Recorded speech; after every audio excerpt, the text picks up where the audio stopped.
Hello everyone, Saraswati পুজোর দিন দুপুরবেলা আমরা গিয়েছিলাম মুকুটমণিপুর। আর সেখানে গিয়ে যে যার নিজের মতো ছবি তুলছিল, ভিডিও করছিল প্রথমে।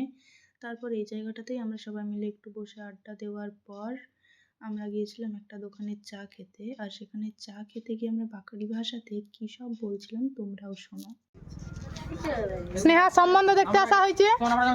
স্নেহা সম্বন্ধ দেখতে আসা হয়েছে। ছেলে ওইখানে বসে দাঁড়ায় আছে। ভালো ভালো ছেলে খুব ভালো। ছেলে কি সুপাত্র সুপুত্র। মেয়ে ভালো তো। না মেয়ের ভালো লাগে। বাড়ি ফেরার সময় সানসেট হচ্ছিল আর সেটা দেখতে দারুণ লাগছিল। আসার সময় আমরা একটা আইসক্রিম খেতে খেতে বাড়ি এসেছি। বাড়ি এসে আগে আমি পুরো মেকআপটা ভালোভাবে তুলে নিয়েছিলাম আর নিচে নেমে দেখি আমাদের বাড়ির ঠাকুরটাকেও আরতি করা হয়ে গেছে। তো তাই আমি ভাইয়ের সাথে একটু খেলছিলাম। আর পরের দিন পান্তা ভাত থাকার জন্য আমাদের বাড়িতে প্রচুর রান্না হয়েছিল।